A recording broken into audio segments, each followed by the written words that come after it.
Hello guys, ये हमारा अध्याय 4 है। हम एनसीईआरटी पढ़ना स्टार्ट किया था हमने, जो छठी क्लास की है। ये देखिए, ये छठी क्लास की एनसीईआरटी है, हमारा इतिहास। ये एनसीईआरटी की बुक है। ये हम अपना अध्याय 4 पढ़ेंगे। हम पढ़ेंगे क्या बताती है हमें किताबें और कब्रें। किताबें और कब्रें। किताबें हमें क्या बताती हैं और कब्र से हमें क्या पता चलता है। हम इस लेसन के बारे में इस लेसन में हम इस बारे में पढ़ेंगे। पुस्तकालय में मैरी, ये एक मैरी नाम की लड़की है। जैसे ही घंटी बजी, शिक्षक ने छात्रों को अपने साथ आने को कहा। आज वे पहली बार पुस्तकालय जा रहे थे। मैरी ने देखा कि पुस्तकालय उसकी कक्षा से काफ़ी बड़ा था और वहाँ किताबों से भरे कई रैक थे। कोने में एक अलमारी थी जो मोटी मोटी किताबों से भरी थी। मैरी को एक अलमारी खोलने की कोशिश करते हुए शिक्षक ने कहा। उसने देखा, शिक्षक ने, उस अलमारी में अलग अलग धर्मों से जुड़ी महत्वपूर्ण किताबें हैं।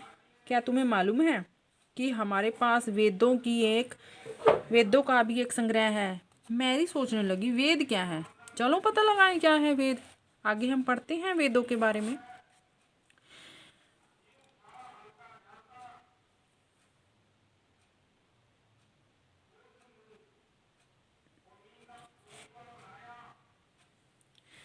दुनिया के प्राचीनतम ग्रंथों में एक, हम वेदों के बारे में पढ़ेंगे, जो दुनिया के प्राचीनतम ग्रंथ। शायद तुमने वेदों के बारे में सुना होगा। वेद 4 हैं। ऋग्वेद, ये दुनिया का सबसे पुराना वेद है। ऋग्वेद, सामवेद, यजुर्वेद और अथर्ववेद। सबसे पुराना ऋग्वेद है, जिसकी रचना लगभग 3500 साल पहले हुई है। ऋग्वेद में 1000 से ज़्यादा प्रार्थनाएं हैं, जिन्हें सूक्त कहते हैं। सूक्त का मतलब है अच्छी तरह से बोला गया।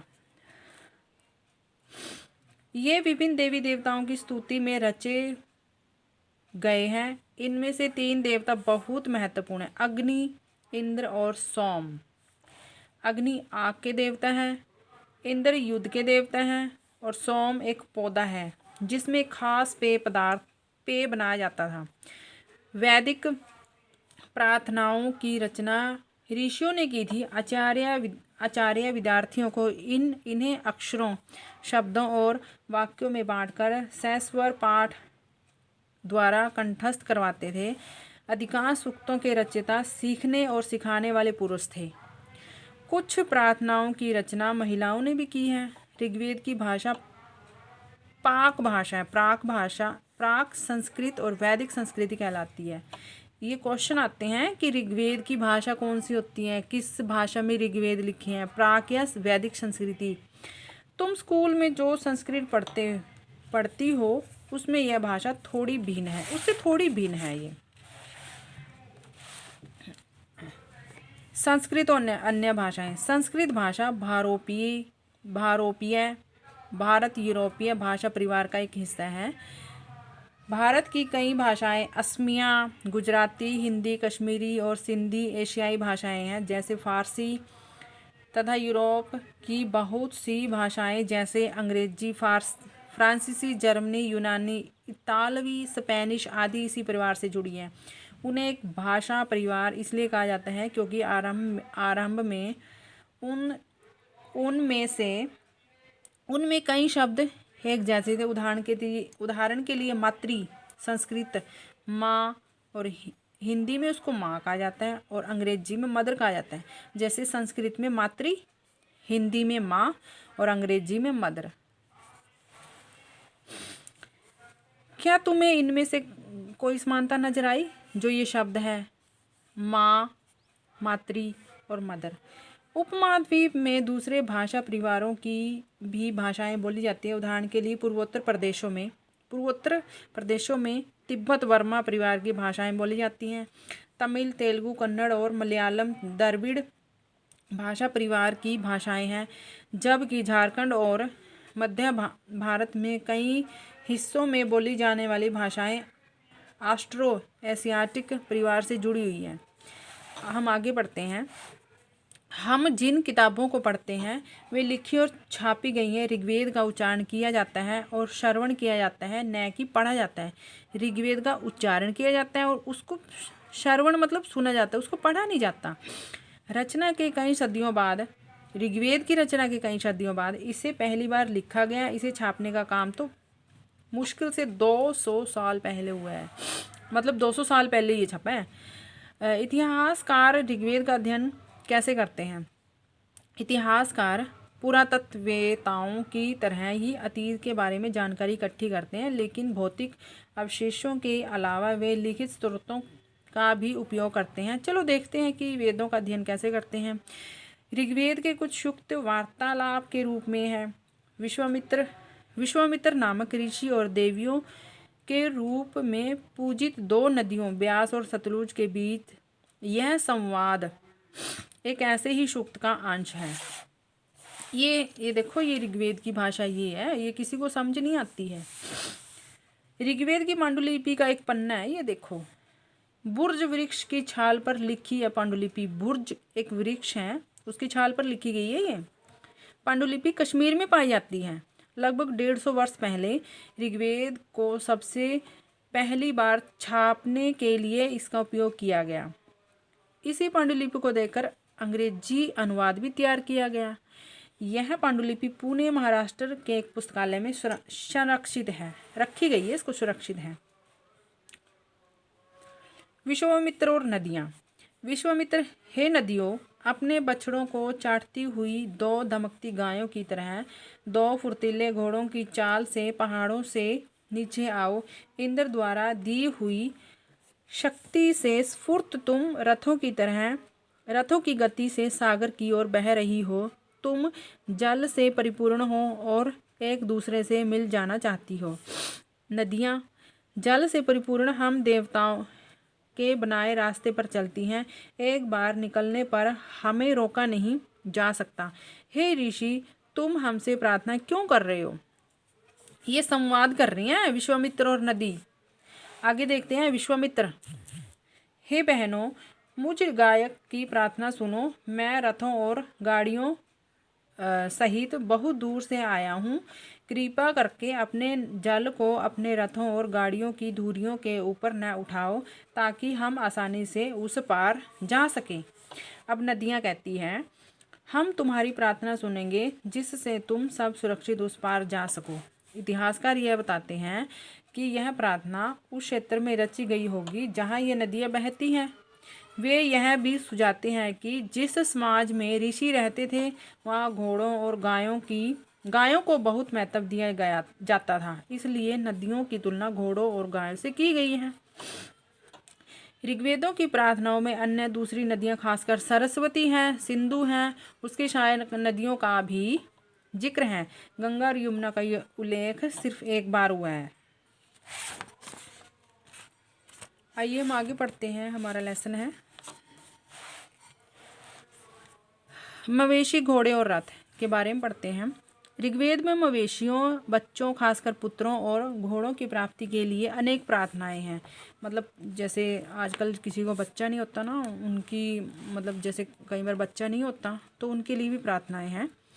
घोड़ों की लड़ाई में रथ खींचने के काम में लाया जाता है। इन लड़ाइयों में मवेशी जीत कर लाए जाते हैं। लड़ाइयाँ वैसे ज़मीन के लिए लड़ी जाती थी जहाँ अच्छे चरावा हो या जहाँ पर जौ जैसी जल्दी तैयार हो जाने वाली फसलों को उपजाया जा सकता हो। कुछ लड़ाइयाँ पानी के स्रोतों और लोगों को बंदी बनाने के लिए भी लड़ी जाती थी। युद्ध में जीते गए धन का कुछ भाग सरदार रख लेते थे और कुछ भाग पुरोहितों को दिया जाता था। शेष धन आम लोगों में बांट दिया जाता था। कुछ धन यज्ञ करने के लिए भी प्रयुक्त होता था। यज्ञ की आग में आहुति दी जाती थी। ये आहुतियाँ देवी देवताओं को भी दी जाती थी। घी, अनाज और कभी कभी जानवरों को भी आहुतियाँ दी जाती थी। अधिकांश पुरुष इन युद्धों में भाग लेते थे। कोई स्थायी सेना नहीं थी, लेकिन लोग सभाओं में मिलते जुलते थे और युद्ध में शांति के विषय में सलाह मशवरा करते थे। वहाँ ये ऐसे लोगों को अपना सरदार चुनते थे जो बहादुर और कुशल योद्धा हो। लोगों की विशेषता बताते हुए शब्द। लोगों का वर्गीकरण काम, भाषा, परिवार और समुदाय, निवास स्थान या सांस्कृतिक परंपरा के आधार पर किया जाता था। ऋग्वेद में लोगों की विशेषताएं बताने वाले कुछ शब्दों को देखो। ऐसे दो समूह हैं जिनका वर्गीकरण काम के आधार पर किया गया था। पुरोहित, जिन्हें कभी कभी ब्राह्मण कहा जाता था, तरह तरह के यज्ञ और अनुष्ठान करते थे। दूसरे लोग राजा होते थे। ये राजा वैसे नहीं थे जिनके बारे में तुम बाद में पढ़ोगी। ये न तो बड़ी राजधानियों और महलों में रहते थे, न ही इनके पास सेना थी, न ही ये कर वसूलते थे। कर मतलब टैक्स वसूलते थे। पर प्रायः राजे की मृत्यु के बाद उसका बेटा अपना आप ही शासक नहीं बन जाता था। ये इसके अंदर बता रहे हैं वो उनके जो मैरी के गुरु हैं। जनता या पूरे समुदाय के लिए दो शब्दों का इस्तेमाल होता था। एक था जन, जिनका प्रयोग हिंदी व अन्य भाषाओं में आज भी होते हैं। दूसरा है विश, जैसे वेश्या मतलब जिसको बनिया बोलते हैं, बनिया शब्द वेश्या शब्द निकला है। ऋग्वेद में विश और जनों के नाम मिलते हैं, इसलिए हमें पुरु जन या विश, भरत जन या विश, यदु जन या विश जैसे कई उल्लेख मिलते हैं। जिन लोगों ने इन प्रार्थनाओं की रचना की वे कभी कभी खुद को आर्य कहते थे। क्या कहते थे? आर्य। तथा अपने विरोधियों को दास या दस्यु कहते थे। दस्यु वे लोग थे जो यज्ञ नहीं करते थे और शायद दूसरी भाषाएं बोलते थे। बाद के समय में दास यानी स्त्रीलिंग दासी शब्द का मतलब गुलाम हो गया। दास वे स्त्री और पुरुष होते थे जिन्हें युद्ध में बंदी बनाया जाता था। उन्हें उनके मालिक की जायदाद माना जाता था। जो भी काम मालिक चाहते थे उन्हें वह सब करना पड़ता था। जिस युग में उपमहाद्वीप के उत्तर पश्चिम में ऋग्वेद की रचना हो रही थी, जिस समय उसी समय दूसरी जगह पर एक अलग तरह का विकास हो रहा था। देखो वहाँ क्या हो रहा था, आगे देखते हैं वहाँ पर क्या हो रहा था। एक तरफ तो वेदों की रचना हो रही थी, दूसरी तरफ एक अलग तरह का विकास हो रहा था। खामोश पहरी कहानी महापाषाणों की। ये शिलाखंड महापाषाण, महाबड़ा पाषाण पत्थर नाम से जाने जाते थे। ये पत्थर दफन करने की जगह पर लोगों द्वारा बड़े करीने से लगाए गए थे। महापाषाण कब्र बनाने की प्रथा 3000 साल पहले शुरू हुई। यह प्रथा दक्षिण भारत, उत्तर पूर्वी भारत और कश्मीर में प्रचलित थी। कुछ महत्वपूर्ण महापाषाण पुरास्थल भी चित्र 2 में दिखाए गए हैं। कुछ महापाषाण जमीन के ऊपर ही दिख जाते हैं और कुछ जमीन के भीतर होते हैं।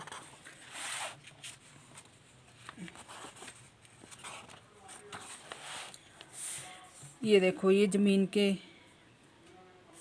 यह इस तरह के महापाषाण को ताबूत, इस तरह के महापाषाण को ताबूत, समाधान, शिष्ट कहा जाता था। यहाँ दिखाए गए शिष्ट एक पोर्ट हॉल, बड़ा सुराख, ये रहा ना एक बड़ा सुराख, एक पोर्ट हॉल एक बड़ा सुराख है जो शायद पत्थरों से बने हुए कमरे में जाने का रास्ता है। आगे बढ़ते हैं हम। कई बार पुरातत्वविदों को गोलाकार सजाए हुए पत्थर मिलते हैं, कई बार अकेला खड़ा हुआ पत्थर मिलते हैं। यही एकमात्र प्रमाण है जो जमीन के नीचे कब्रें को दर्शाते हैं। इन सब कब्रों में कुछ समानताएं। सामान्यतः मृतकों को खास किस्म के मिट्टी के बर्तन के साथ दफनाया जाता था, जिन्हें काले लाल मिट्टी के बर्तन यानी ब्लैक एंड रेड वेयर के नाम से जाना जाता है। इनके साथ ही मिले हैं लोहे के औजार और हथियार, घोड़ों के कंकाल और सामान तथा पत्थर और सोने के गहने। महापाषाण कब्रों से मिले लोहे के सामान, बाईं ओर घोड़े के सामान नीचे बाईं ओर कुल्हाड़ी और कटार है। ये देखिए घोड़े के समान, और ये कुल्हाड़ियाँ हैं, कटार हैं। लोगों को सामाजिक असमानताओं के बारे में पता करना। पुरातत्वविद यह मानते थे कि कंकाल के साथ पाई गई चीज़ें मरे हुए व्यक्ति की ही रही होंगी। कभी कभी एक कब्र की तुलना में दूसरी कब्र में ज़्यादा चीज़ें मिलती हैं। ब्रह्मगिरी को खोजो, कोई इलाका है, यहाँ पर व्यक्ति की कब्र में 33 सोने के मनके और शंख पाए गए। दूसरे कंकालों के पास सिर्फ कुछ मिट्टी के बर्तन ही पाए गए। यह दफनाए गए लोगों की सामाजिक स्थितियों में भिन्नता को दर्शाते हैं कि उस टाइम भी भिन्न कितने थे। कुछ लोग अमीर थे तो कुछ गरीब थे, कुछ लोग सरदार थे तो दूसरे अनुयायी थे, यानी उनको फॉलोवर। क्या कुछ कब्रगाहें खास परिवारों के लिए थी? कभी कभी महापाषाणों में एक से अधिक कंकाल मिले हैं। वे यह दर्शाते हैं कि शायद एक ही परिवार के लोगों को एक ही स्थान पर अलग अलग समय पर दफनाया गया था। बाद में मरने के बाद मरने वाले लोगों को पोर्ट होल के रास्ते कब्रों में लाकर दफनाया जाता था। ऐसे स्थान पर गोलाकार लगाए गए पत्थर या चट्टान चिन्हों का काम किया करते थे, जहां लोग आवश्यकता अनुसार शवों को दफनाने दोबारा आ सकते थे। इनाम गांव के एक विशिष्ट व्यक्ति की कब्र के बारे में बताया गया है। मतलब यह भीमा की सहायक नदी घोड़ के किनारे एक जगह है। भीमा जो नदी है, घोड़ के किनारे एक जगह है। इस जगह पर 3600 से 2700 साल पहले लोग रहते थे। यह वयस्क लोगों को प्रायः गड्ढे में सीधा लिटाकर दफनाया जाता था। उनका सिर उत्तर की ओर होता था। कई बार उन्हें घर के अंदर ही दफनाया जाता था। ऐसे बर्तन जिनमें शायद खाना और पीना हो दफनाए गए शव के पास रखे हुए मिले हैं। एक आदमी को 5 कमरों वाले मकान के आंगन में 4 पैरों वाले मिट्टी के एक बड़े संदूक में दफनाया गया था। बस्ती के बीच में बसा यह घर गांव के सबसे बड़े घरों में एक था। इस घर में एक अनाज का गोदाम था। शव के पैर मुड़े हुए थे। देखते हम ये इनाम गांव के लोगों के उनके काम धंधे के बारे में देखते हैं। इनाम गांव के पुरातत्वविदों को गेहूं, जौ, चावल, बाजरा, मटर और तिल के बीज मिले हैं। कई जानवरों की हड्डियां भी मिली हैं और कई हड्डियों पर काटने के निशान से यह अंदाज़ा होता है कि लोग इन्हें खाते होंगे।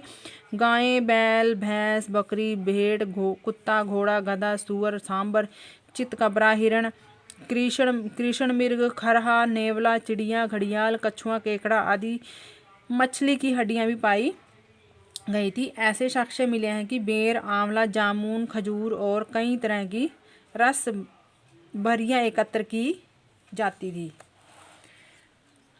आइए ये देखते हैं कि क्या बताते हैं हमें कंकालों। ये कहते हैं कि क्या बताते हैं हमें कंकालों का अध्ययन। जब हम कंकाल का अध्ययन करते हैं क्या बताते हैं। छोटे आकार के आधार पर एक बच्चे के कंकाल को आसानी से पहचाना जा सकता है, लेकिन एक बड़े और बच्चे के कंकाल के बीच का कोई फर्क नहीं होता। क्या हम यह पता लगा सकते हैं कि कंकाल किसी पुरुष का था या स्त्री का? कभी कभी लोग कंकाल के साथ मिले सामानों के आधार पर इसका अंदाज़ा लगाते हैं। उदाहरण के लिए यदि कंकाल के साथ गहने मिलते हैं तो कई बार उसे महिला का कंकाल समझ लिया जाता है, लेकिन ऐसी समझ के साथ समस्याएं हैं। अक्सर पुरुष भी आभूषण पहनते थे। कंकाल का लिंग पहचानने का एक बेहतर तरीका उसकी हस्तियों की जांच है। चूँकि महिलाएं बच्चों को जन्म देती हैं, इसलिए उनका कटी प्रदेश या कुल्ला पुरुषों से ज़्यादा बड़ा होता था। ये समझ कंकालों के आधुनिक अध्ययन पर आधारित है। आज से लगभग 2000 साल पहले चरक नाम के प्रसिद्ध वेद हुए थे। उन्होंने चिकित्सा शास्त्र पर चरक संहिता नाम की किताब लिखी। वे कहते हैं कि मनुष्य के शरीर में 360 हड्डियां होती हैं। यह है आधुनिक शरीर रचना विज्ञान की 206 हड्डियों से काफ़ी ज़्यादा है। संभवतः चरक ने अपनी गिनती में दांत, हड्डियों के जोड़ और कार्टिलेज को जोड़कर यह संख्या बताई थी। अन्यत्र में भी देख लेते हैं हम, ये लेसन ख़त्म हो गया है। अन्यत्र में देखते हैं कि क्या है ये। लगभग 3500 साल पहले हम यहाँ का लेखन कला के सबसे पुराने उदाहरण पाते हैं। यह जानवरों की हड्डियों पर लिखा गया था। इन्हें भविष्यवाणी करने वाली हड्डियां कहा जाता है क्योंकि यह मान्यता है कि ये भविष्य बताती हैं। राजा लोग लिपिकारों से इन हड्डियों पर सवाल लिखवाते हैं। क्या वे युद्ध जीतेंगे? क्या फसल अच्छी होगी? क्या उन्हें पुत्र होंगे? फिर इन्हीं हड्डियों को आग में डालकर दिया जाता था, जहां इनमें गर्मी से चटक कर दरारें पड़ जाती थी।